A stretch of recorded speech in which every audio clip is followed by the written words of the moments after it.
विशिष्टाद्वैत वेदांत रीत्या ரீதியில் 13வது அத்தியாயம்.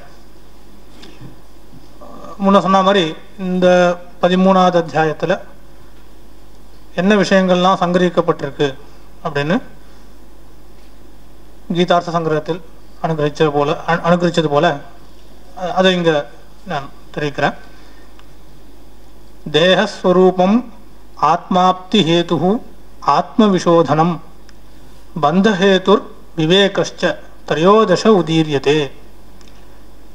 देहस्वरूपम आत्मावाप्ति हेतु आत्मविशोधनम बंध हेतु विवेक அப்படின்னு 5 விஷயங்கள் இந்த 13வது அத்தியாயத்தில் விசாரிக்கப்பட்டிருக்கு.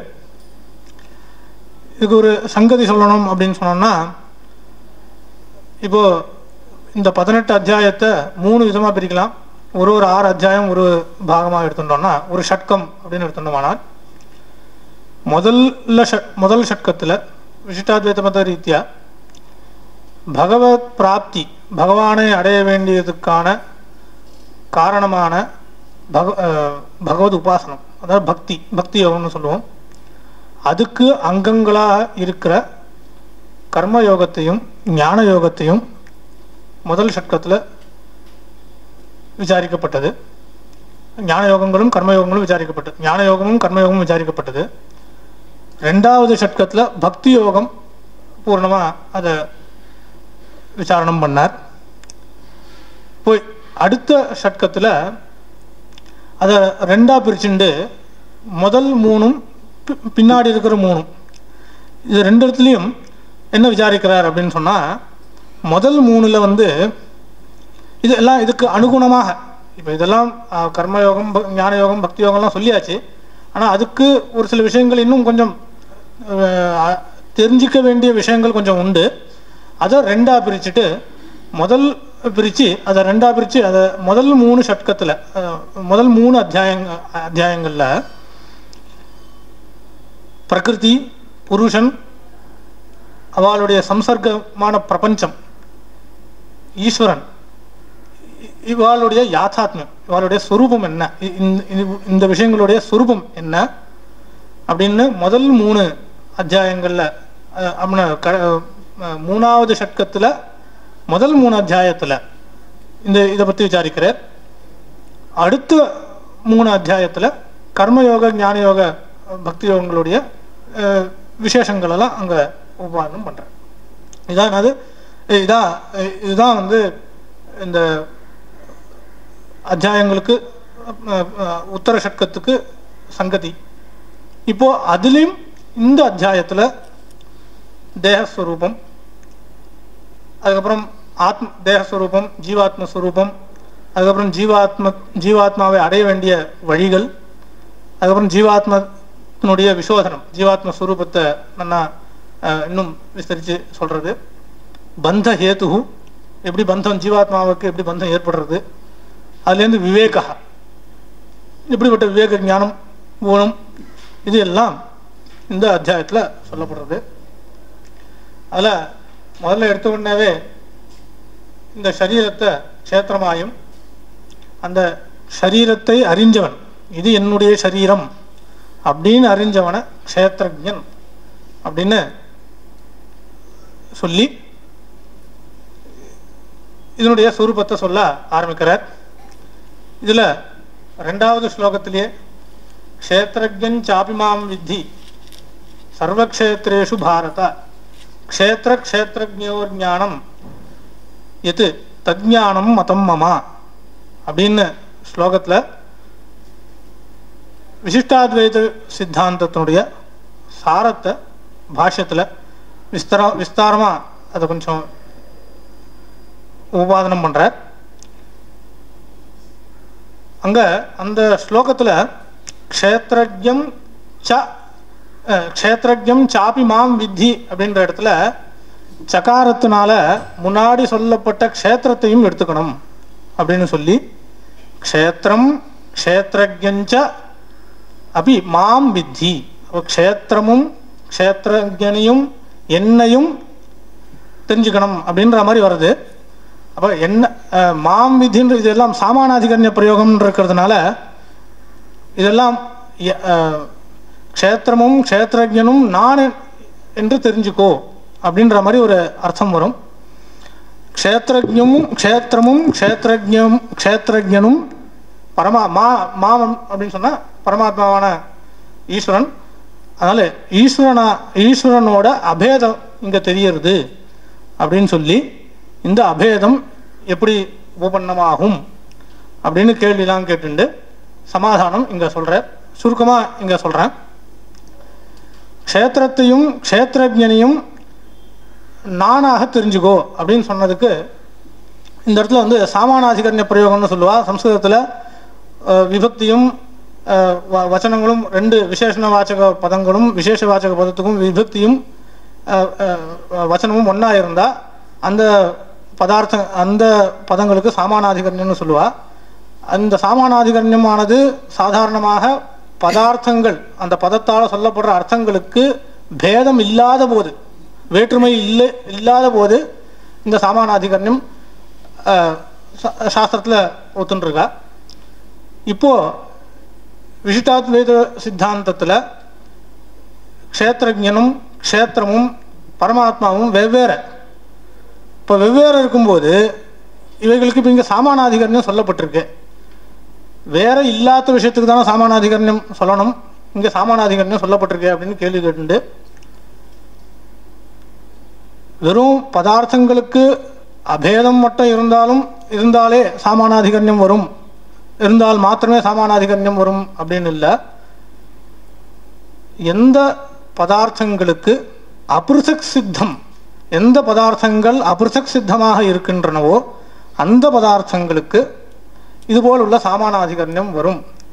உதாரணத்துக்கு இப்போ சரீரம் வேற ஆத்மா வேற அப்படி இருக்கும்போதும் அகம் மனுஷ்யா அகம் பிராமணா அப்படின்னு மனுஷன் அப்படின்ற சப்தத்துக்கு இந்த மாதிரி சரீரத்தை உடையவன் சரீரம் அர்த்தம். மனுஷ சப்தத்துக்கு சரீரம் அர்த்தம். இதுபோல் இந்த மாதிரி உள்ள ஒரு சரீர விசேஷம் அர்த்தம். அகம் மனுஷ்யா அப்படின்னு சொல்கிறோம். நான் மனுஷன் அப்படின்னு சொல்கிறோம். எப்படி நான் எப்படி மனுஷன் ஆகும்? அப்போ நான் சரீரம் அப்படின்னு அர்த்தம் வந்துடும். ஆனால் பிரயோகம் பண்ணுறோம். நான் மனுஷன், நான் ராமன், நான் கிருஷ்ணன் அப்படின்னு பண்ணுறோம். கிருஷ்ணன்றதுலாம் சரீரத்தினுடைய பேர், ஆத்மாவுக்கு பேர் கிடையாது. அப்போது இந்த மாதிரி பின்னமாக இருக்கிற ரெண்டு வஸ்துக்களிலும் சாமானாதிகரண்யம் வருது. அகம்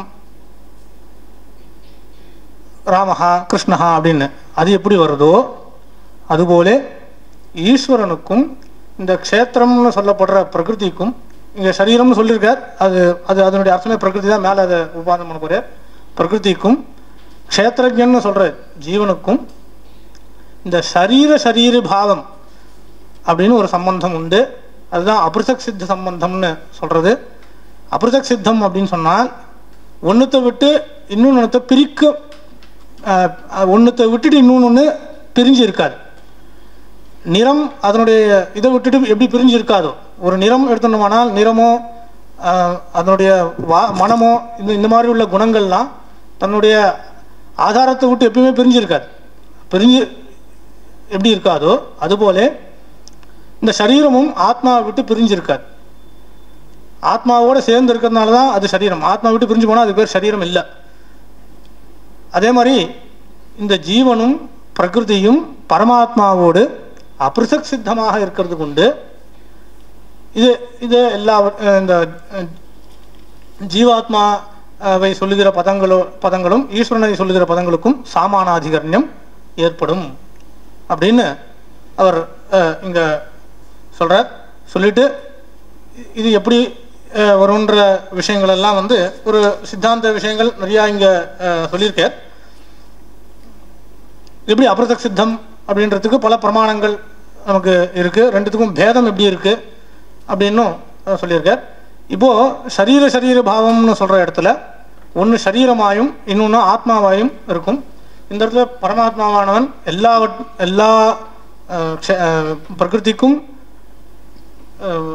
ஜீவனுக்கும் ஆத்மாவாக இருக்கிறவன். இந்த ஜீவனும் பிரகிருதியும் பரமாத்மாவுக்கு சரீரம். இது எங்கேருந்து தெரிகிறது அப்படின்னா, எஃப் பிருத்திவியாம் திஷ்டன்னு பிருத்திவியாம் திஷ்டன்னு பிருத்திவியாக அந்தரஹ எம் பிருத்திவி நவேதா எஸ்ய பிருத்திவி ஷரீரம் அப்படின்னு சொல்லி சத ஆத்மா அந்தர்யாம் யமிருதா அப்படின்ற இது. அதே மாதிரி அதே பிரகரணத்தில் ய ஆத்மனி திஷ்டன்னு ஆத்மனः அந்தரஹ எம் ஆத்மா நவேதா எஸ்ய ஆத்மா ஷரீரம் சதா ஆத்மா அந்தர்யாம் யமிருதா அப்படின்னு சொன்னதுனால அந்த அந்தர்யாமியாக இருக்கிற பரமாத்மா, அந்தர்யாமியானவன் பரமாத்மா, அந்த பரமாத்மாவுக்கு ஆத்மா சரீரம், இங்கே ஆத்மான்னு சொன்னது ஜீவாத்மா, பிருத்திவி அப்படின்னு இது மாதிரி பிருத்திவி அது மாதிரி இல்லை பிரகிருதிகள் எல்லாமே எடுத்துட்டு அதெல்லாம் அவனுக்கு சரீரம், அதுக்கு அவன் ஆத்மா அப்படின்னு சொன்னதுனால இப்போ ஆத்மாவுக்கும் ஆத்மா ஜீவாத்மாவுக்கும் பிரகிருதிக்கும் பரமாத்மாவுக்கும் 3 பேருக்கும் சரீரபாவ சம்பந்தம் இருக்கு அப்படின்னு தெரிஞ்சதுனால இங்க சரீரபாவ சம்பந்தம் எங்க இருக்கோ அந்த இடத்துல சாமானாதிகரண்யம் வரலாம். அதனால இங்க சொல்லப்படுற சாமானாதிகரண்யமும் அதுபோல் உள்ள சாமானாதிகரண்யம் தான். அதனால மாம் வித்தி அப்படின்னா மத ஆத்மகம் வித்தி, இதெல்லாம் பிரகிருதியும் புருஷனான ஜீவனும் மத ஆத்மகம் வித்தி, இவாள்லாம் என்னை ஆத்மாவாக கொண்டவாள் அப்படின்னு நமக்கு அறிஞ்சுக்கணும். அதை அறிஞ்சுட்டாதான் அதுதான் ஞானம் அப்படின்னு அங்க நிரூபணம் பண்ணிருக்க. இதுக்கு அதே மாதிரி இந்த இடத்துல வந்து ஏக விஜான சர்வ விஜான பிரதிஜானம் மாதிரி உபனிஷத்துக்கள் எல்லாவற்றுக்கும் இங்க சுவாரஸ்யம் எப்படி வருது அப்படின்றதெல்லாம் நிரூபணம் பண்ணியிருக்க. அது இப்போ அந்த விஷயங்களை இப்போ நான் விவரிக்கல, சமயம் இல்லாது உண்டு. அப்போ இது மாதிரி சொல்றதுனால இப்போ என்னாச்சு அப்படின்னா முக்கியமான விஷயம் இங்க சொல்லப்படுது, பிரகிருதி வேற, ஜீவாத்மா வேற, பரமாத்மா வேற அப்படின்னு. இதுல ஒரே ஒரு சம்சயத்துக்கு மட்டும் இங்க ஒரு உதாரணபூர்வமா ஒரு இது சொல்லியிருக்கார். இப்போ இதெல்லாம் வேற அப்படின்னு சொன்னா சரீர பாவம் இருக்குன்னு வேற சொல்லியாச்சு. சொன்னால் இப்போ பரமாத்மாவானவன் ஜீவாத்மாவோடையும் பிரகிருதியோடையும் எப்போதும் சேர்ந்தே இருக்கான். இருந்தா இப்போ நமக்கு எப்படி ஜீவாத்மாவுக்கு இந்த சரீரத்தோடு சேர்ந்து இருந்தால் அதனுடைய தோஷங்கள்லாம் எப்படி வருதோ அதே மாதிரி தோஷங்கள் எல்லாம் பரமாத்மாவுக்கும் வருமே அப்படின்னு ஒரு. இப்போ நமக்கு சரீரம் இருக்கிறதுனால இப்போ பந்த முக்த வியவஸ்தாலாம் வருது, பரமாத்மாவும் நம்மளோட சேர்ந்து தான் இருக்கான், அப்போ அவனுக்கும் இந்த இந்த இந்த தோஷங்கள்லாம் வரணுமே அப்படின்னா அப்போ சொன்னார், இது 3ம் சேர்ந்து இருந்தாலும் பிரகிருதியினுடைய சுபாவம் புருஷனுக்கும் புருஷனுடைய சுபாவம் பிரகிருதியினுடைய சுபாவம் 2ம் பரமாத்மாவுக்கும் வராது. அதுக்கு ஒரு உதாரணம் சொல்றார். இப்போ ஒரு துணியை நெய்யும் போது பல நூல்களை வச்சு அந்த துணியை நெய்கிறோம். அப்போ அந்த துணியில வந்து பல வர்ணங்கள் இருக்கும், ஒரு இடத்துல ஒரு வர்ணங்கள் இருக்கும். ஆனா அந்த வர்ணங்கள் எல்லாம் ஒரு எந்த வர்ணத்தினுடைய நூலை கொண்டு பண்ணமோ அந்த நூல்ல இருக்கிற இடத்துல மாத்திரம்தான் அந்த வர்ணம் இருக்கும். இது எப்பயுமே இந்த நூலெல்லாம் சேர்ந்து இருக்கிறதுனால ஒரு நூல்ல இருக்க வர்ணம் பட்டத்தில் இருக்க வேற ஒரு அந்த துணியில இருக்கிற வேற ஒரு இடத்துக்கு போட்டோமே அப்படின்னு எப்படி கேட்க முடியாதோ, எப்படியானால் அந்தந்த நூல்கள் அந்தந்த வர்ணத்தோடு இருக்கிற நூல்கள் அந்தந்த வர்ண துணியை உற்பத்தி பண்ணும் போதும் அதனுடைய சொரூபத்தை மாத்திக்கல, அதே வர்ணத்தோடு தான் அங்க இருக்கு. எல்லாம் சேர்ந்து இருக்கச்சே கூட எல்லா நூல்களும் சேர்ந்து இருந்தாலும் அதனுடைய வர்ணங்கள் மாறாத்து துணியில நமக்கு காண்றதுனால சேர்ந்து இருக்கிறதுனாலே அதனுடைய சொரூபங்கள்லாம் மாறும் அப்படின்னு சொல்ல முடியாது. அதனால பிரகிருதியோடு எப்பயும் பரமாத்மா பிரகிருதி ஜீவனோட சேர்ந்து இருந்தாலும் அவருடைய சொரூபத்துக்கு எந்த ஒரு மாற்றமும் வராது.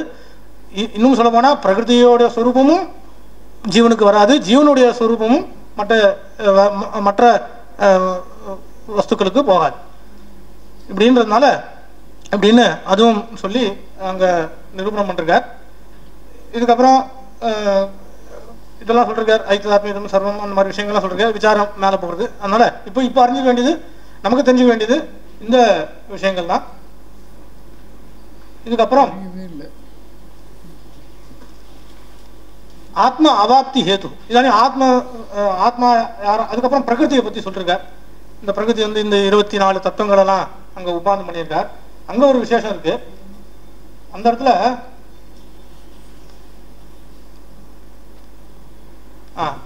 महाभूतान्यहङ्कारो बुद्धिरव्यक्तमेव च इन्द्रियाणि दशैकं च पञ्च च इन्द्रियगोचराः इच्छा द्वेष सुखं दुःखं संघातश्चेतनाधृतिः एतत् क्षेत्रं समासेन सविकारम् उदाहृतम् அப்படினு இங்க ஒரு விஷயம் விசிஷ்டாத்வைத வேதாந்தத்துல இச்சா द्वेष சுகம் துக்கம் சங்காதச்சேதனாதிருதின்னு அந்த இடத்துல இச்சா द्वेष சுகம் துக்கம் இதெல்லாம் வந்து பிரகிருதியோடது அப்படின்ற மாதிரி இந்த ஸ்லோகத்துல நமக்கு தெரியுது.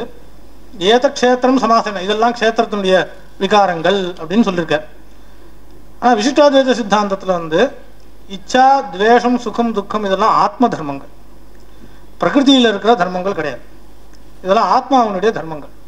அப்ப அதை எப்படி வந்து இங்க பிரகிருதி தர்மங்களா சொன்னார் அப்படின்னு கேள்வி கேட்டா அதுக்கு சொல்றார் இதெல்லாம் க்ஷேத்திரனுடைய காரியங்கள் அப்படின்னா க்ஷேத்திரத்தினுடைய சம்பந்தம் இருக்கிறதுனால எப்போ வந்து இந்த சரீர சம்பந்தம் நமக்கு கிடைக்கிறதோ அப்போதான் இந்த குணங்கள்லாம் நமக்கு பிரகாசமாகிறதுனால இச்சா துவேஷம் சுகம் துக்கம் இதெல்லாம் நமக்கு பிரகாசமானபடினால அதனால இந்த இடத்துல பிரகிருதி சம்பந்தம் இருக்கிறதுனால இங்க அதை சொல்லிருக்க பிரகிருதி சம்பந்த பிரயுக்தானி அப்படின்னு இங்க சொல்லியிருக்க.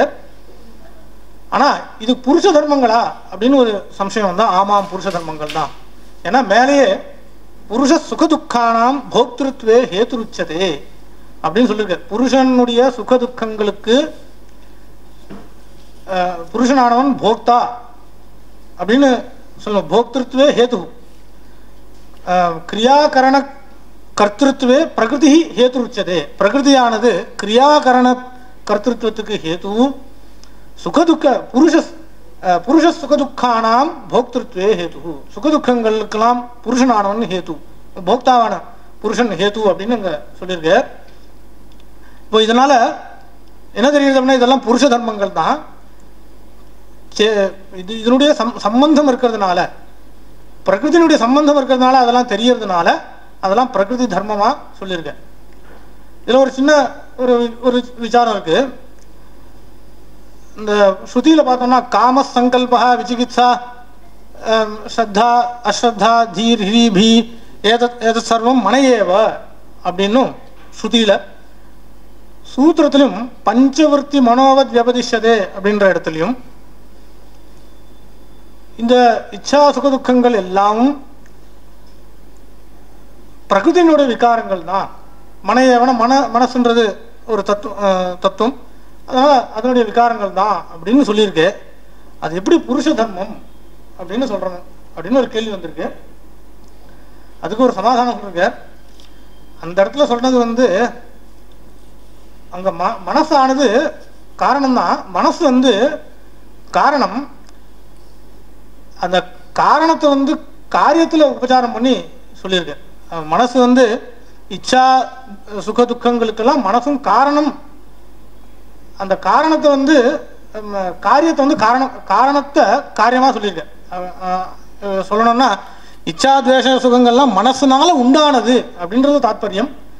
அதனால அங்க வந்து வர சங்கையே வேற ஒரு தத்துவங்கள் அல்ல, அது மனசுனால உண்டானதுனால மனசுல எப்படி அந்தர்பாவம் பண்ண முடியுமோ அதே மாதிரி அங்க வாயு விஷயத்துல அங்க கேள்வி வந்தது.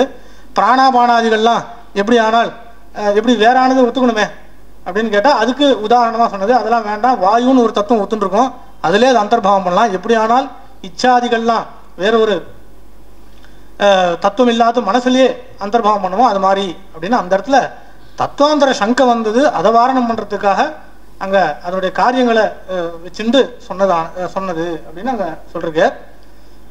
அதனால இப்போ பாஷ்யத்துக்கும் அங்க விரோதம் இல்லை.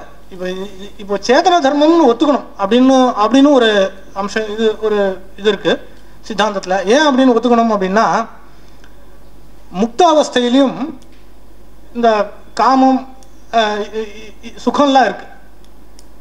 ஏன்னா ரசக்கேவாயம் லப்துவா ஆனந்தி பவதி, ரசோவை சஹா ரசக்கேவாயம் லப்துவா ஆனந்தி பவதின்னு இருக்கு. அப்போ அந்த முக்தாவஸ்தையிலையும் சுகத்தை ஒத்துக்கணும். இல்லைன்னா அங்க ஸ்ருதி விரோதம். ஆத்மாவுக்கு ஆத்மா சுகஸ்வரூபம் இல்லை அப்படின்னா அப்போ ஆனந்தி பவதின்னு சொல்ல முடியாது. அதே மாதிரி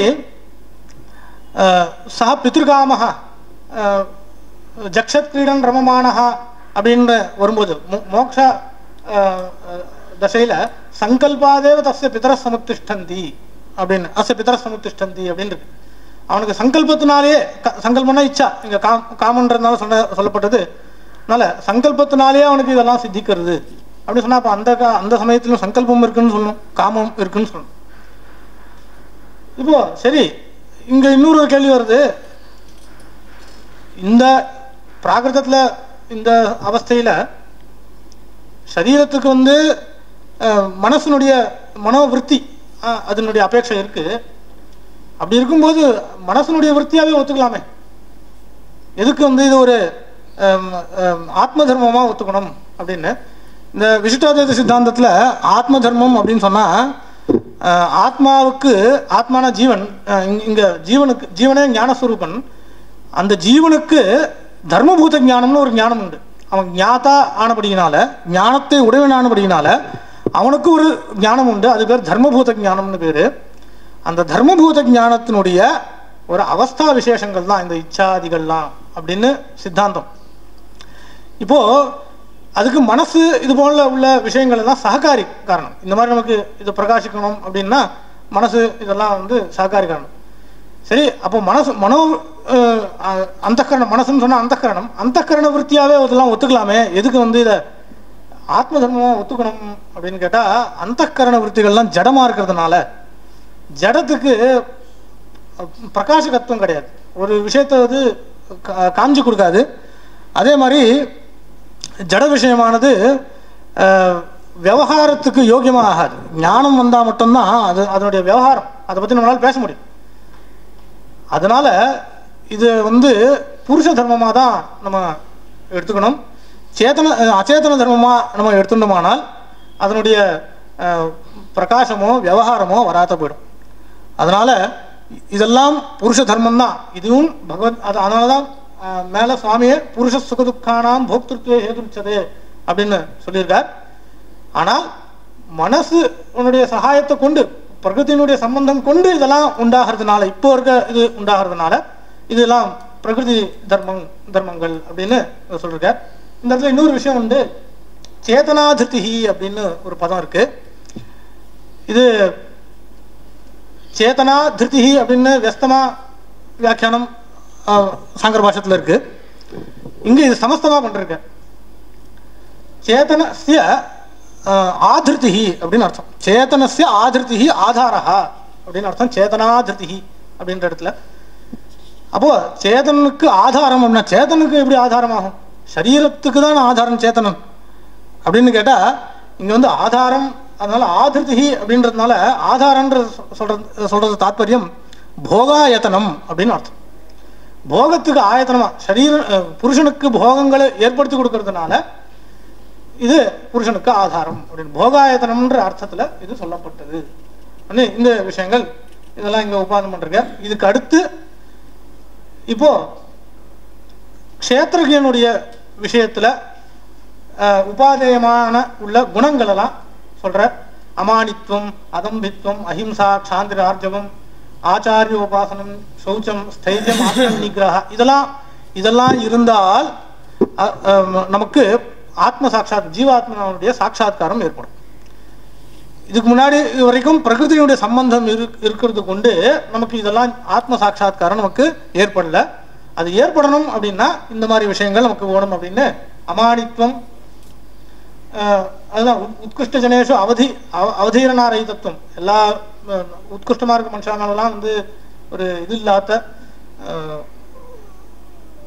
அவன் மேல ஒரு கோபமோ ஒரு இது இல்லாத இருக்கிற அவஸ்தை, அந்த மாதிரி உள்ள குணங்கள். அதம்பித்வம், தம்பம் இல்லாதது, அஹிம்சா, இது மாதிரி குணங்கள்லாம் இங்க சொல்லியிருக்க. அதுக்கப்புறம் இது மேல இந்திரியார்த்தேஷு வைராக்கியம், அனஹங்கார ஏவச்ச, ஜென்ம ஜரா வியாதி, துக்கதோஷானுதர்ஷனம், ஆசக்திர அனபிஷ்வங்கா, புத்திரதாரா கிரகாதிஷு, நித்தியம் சமச்சித்தத்துவம், இஷ்டானிஷ்டோபத்திஷு, மயி சான்ய அனன்யயோகேன பக்திர் அவ்யபிச்சாரிணி, வியுக்ததேச சேவித்வம், அரதிர் ஜனசம்சதி, இது மாதிரி இருக்க விஷயங்கள்லாம் சொல்லிட்டு இதெல்லாம் அவருடைய குணங்கள். இந்த குணங்கள்லாம் இருந்தா நமக்கு ஆத்ம சாட்சா்காரம், ஜீவாத்ம சாட்சா்காரம் நமக்கு ஏற்படும். அப்போ இந்த குணங்கள்லாம் வச்சிருந்தாதான் நமக்கு ஜீவாத்ம சாட்சா்காரம் ஏற்படும். இதை முன்னாடியே முன் அத்தியாயத்திலையும் இன்னும் ஒரு சில குணங்கள்லாம் சொல்லியிருக்கேன்.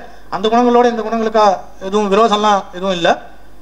அதனால ஏது அதுக்கப்புறம் ஞேயம் எத் தத் பிரவக்ஷாமி யத் ஞாத்வா அமிர்தம் அஷ்ணுதே அநாதி மத்பரம் பிரம்ம நசத் தன் நாசதுச்சதே அப்படின்னு ஸ்லோகம். இந்த இடத்துலயும் ஒரு வித்தியாசம் உண்டு. ஞேயம் எத் தத் பிரவக்ஷாமி, இனிமேல் ஆத்மஸ்வரூபத்தை தெரிஞ்சுக்கிறதுக்கு, ஆத்மஸ்வரூபம் என்ன அப்படின்றத இதுக்கு முன்னாடி ஆத்மா சாட்சா்காரத்துக்கு வேண்டிய குணங்கள் சொன்னார். இனிமேல் ஆத்மாவுடைய ஸ்வரூபம் என்ன, எப்படிப்பட்ட ஸ்வரூபம் உடையது ஆத்மா அப்படின்னு சொல்றதுக்கு இங்க சொன்னார். ஞேயம் எத் தத் பிரவக்ஷாமி யத் ஞாத்வா அமிர்தம் அஷ்ணுதே, அதை தெரிஞ்சு நம்ம அமிர்தத்தை அடையலாம். அநாதிமத் பரம் பிரம்ம நசத் தன் நாசதுச்சதேன்ற இடத்துல இங்க ஒரு விசேஷம் உண்டு. இங்க பதச்சேதம் இப்படி அநாதி மத்பரம் பிரம்மா அப்படின்னு. முன்னாடி சாங்கர பாஷ்யத்துல அநாதிமத் பரம் பிரம்மா அப்படின்னு இருக்கு. இங்க அந்த மாதிரி இல்லாத அநாதி அப்படின்னு அங்க பதச்சேதம் பண்ணி அநாதி மத்தும் சமஸ்தமா இல்லாத அநாதி மத்பரம் பிரம்ம அப்படின்னு மத்பரம்ன்ற இடத்துல சமாசம் பண்றாங்க. அகம் பரஹா யஸ்மாத், நான் யாருக்கு பரனோ அவன் மத்பரன் அப்படின்னு ஜீவனை சொல்றேன். ஜீவனானவன் எனக்கு ஜீவனுக்கு நான் பரனாக இருக்கேன் அப்படின்னு சொன்னேன். அனாதி ஆதி இல்லாதவன். அது மாதிரி நசத் பிரம்ம பிரம்மன்றதுனால இப்ப ஜீவனே இங்க பிரம்மசப்தத்தினால விவகாரம் பண்ற. பல இடத்துல பிரம்மசப்தத்தினால ஜீவனையும் குறிக்கும், பிரகிருதியும் பிரகிருதியும் குறிக்கிற பிரம்மசப்தங்களும் நிறைய இடத்துல உண்டு. அதனால இந்த இடத்துல சொல்லப்படுற பிரம்மசப்தமானது ஜீவனை குறிக்கிறது. ஜீவன் பிரம்மன்ற பிரம்மசப்தத்தினால இங்க அபரிச்சின்ன சுபாவத்தை சொல்றது. எப்படி பரமாத்மா அபரிச்சின்னா இருக்கானோ அதுபோலவே ஜீவனுடைய ஸ்வரூபம் அபரிச்சின்ன ஸ்வரூபம் தான். அதனால இது மீதி இந்த பரிச்சேதங்கள்லாம் கர்மவசாத்து நமக்கு தெரியுது. ஸ்வரூபத்தா அந்த மாதிரி எந்த ஒரு பேதங்களும் இல்லை. நசத்து தன் அசதுச்ச அப்படின்னு சொல்லிருக்கு. சத்தும் இல்லை அசத்தும் இல்லை அப்படின்னு சொல்லப்பட்டிருக்கு ஜீவன் விஷயத்துல. இது எப்படி வரும் அப்படின்னு ஒரு சங்கை பண்றது. இதை சொல்லிட்டு நிறுத்திடுறேன். ஒரு 2 நிமிஷம். சத்தும் இல்லை அசத்தும் இல்லை ஜீவன் அப்படின்னு சொல்றது. சதேவ சௌமேதமக்ராசி ஏகமேவாத்விதீயம் இருக்கு. அசத்வாயுதமக்ர தத்தோவை சதஜாயத, அசத்வாயுதமக்ராசி தத்தோவை சதஜாயத அப்படின்னு சச்சப்தத்தினால பரமாத்மாவை குறிக்கச்சு. சூக்ஷ்ம இந்த மதத்துல என்னன்னா பரமாத்மாவானவன் காரணம், பரமாத்மாவே காரியம் அப்படின்னு சொல்ற. ஏன்னா காரியத்துக்கும் காரணத்துக்கும் பேதம் சொல்லக்கூடாது. சூத்திர விரோதம் வந்துடும், ஸ்ருதி விரோதம் வந்துடும். அப்போ பரமாத்மாவே காரணம், ஒரே பரமாத்மாவே காரணம் பரமாத்மாவே காரியம்னா எப்படி வரும் அப்படின்னு கேள்வி கேட்கச்சு. முன்ன சொன்னது போல் பரமாத்மாவானவன் பிரகிருதியும் புருஷனோடும் எப்போதும் சேர்ந்திருப்பவன் அப்படின்னு சொல்லியிருக்கோம். அப்போ பிரகிருதியோடையும் புருஷனோடையும் இருக்கிற பரமாத்மா காரியமாயும் காரணமாயும் எப்போ ஆவான் அப்படின்னா இந்த பிரகிருதியும் புருஷனும் சூக்ஷ்மமாக இருக்கும்போது, சூக்ஷ்ம சிதச்சித் விசிஷ்டம் பிரம்ம. இப்போ பிரளயம்லாம் ஆனதுக்கப்புறம் பரமாத்மாவோடு எல்லாம் லீனமான போது சூக்ஷ்மமாக பிரகிருதியும் புருஷனும் ஜீவர்களும் சூக்ஷ்மமாக இருப்பா அப்படின்னு சொன்னா அதுக்கு என்ன அர்த்தம் அப்படின்னா அவள் நாம ரூப பாக்துவம் அவளுக்கு இருக்காது. இது இந்த பேரோடையும் இந்த ரூபத்தோடையும் இந்த சரீராதி பரிகிரகங்கள்லாம் இருக்காது. அந்த பரிகிரகம்லாம் இல்லாத ஒரு அவஸ்தை தான் அந்த பிரளய காலத்துல இருக்கும். இந்த அவஸ்தைக்கு காரணாவஸ்தா அப்படின்னு பேரு. சூக்ஷ்ம சிதச்சித் விசிஷ்டம் பிரம்ம, இது காரணம். இதிலிருந்து காரியமாக வர்றது ஸ்தூல சிதச்சித் விசிஷ்டம் பிரம்ம. இது இந்த பிரம்மத்திலிருந்து இந்த சிருஷ்டி, இந்த லோகத்தினுடைய சிருஷ்டி உண்டாருது. இந்த லோகத்தினுடைய சிருஷ்டினா என்ன அப்படின்னு சொன்னா இந்த பிரகிருதியினுடைய இந்த சூக்ஷ்மாவஸ்தையிலேருந்து இப்போ பிரகிருதி ஜீவன் வாழ்க்கெல்லாம் அந்த ஸ்தூலாவஸ்தை வருது. ஸ்தூலாவஸ்தை அப்படின்னு சொன்னா இந்த பிரகிருதி பரிணாமிச்சு மகத அகங்காராதிகள் இதுவா பரிணமிச்சு இந்த பூதாதிகளாக பரிகணிக்கும். அது மாதிரி ஜீவனுக்கு சரீராதி பரிகிரகங்கள்லாம் கர்ம வசத்தினால இதெல்லாம் அவனுக்கு கிடைக்கும். அப்போ இந்த 2 அவஸ்தையும் இது அப்போ சூக்ஷ்ம அவஸ்தா ஸ்தூல அவஸ்தான்னு 2 அவஸ்தை உண்டு. இதுதான் ஸ்ருதியானது சத்தும் அசத்தும் அசத் சப்தத்தினாலையும் சொல்றது எங்க அப்படின்னா அசத்வாயுதமக்ராசி ததோவை சதஜாயத அப்படின்ற இடத்துல சொல்றதுனால இந்த ரெண்டு அவஸ்தையும் ஈஸ்வரனுக்கு இருக்கிறது போல ஜீவனுக்கும் இருக்கு. அப்போ முதல்ல சூக்ஷ்ம அவஸ்தை இருக்கு, ஸ்தூல அவஸ்தை இருக்கு இல்லையா? அப்போ சதசத்துவம் ரெண்டும் இருக்கு ஜீவனுக்கு அப்படின்னு சொன்னா இங்க ந சத்து ந அசத்து அப்படின்னு நீங்க சொல்றீங்க அப்படின்னா இதனுடைய இந்த இடத்துல சமாதானம் இது ரெண்டுமே ஜீவனுடைய சொரூப பிரயுக்தம் கிடையாது, ஜீவனுடைய சொரூபம் இல்லை. இது ரெண்டுமே ஜீவனுக்கு எப்போ ஏற்படுறது அப்படின்னா அவன் கர்ம வஷ்யனா இருக்கும்போது தான் அவனுக்கு இந்த இந்த அவஸ்தையெல்லாம் ஏற்படுறது. கர்ம வஷ்யன் இல்லாத ஜீவனுடைய சொரூபத்தில் இந்த சத்துவமோ அசத்துவமோ கிடையாது, இந்த காரிய அவஸ்தாவோ இந்த காரண அவஸ்தாவோ கிடையாது.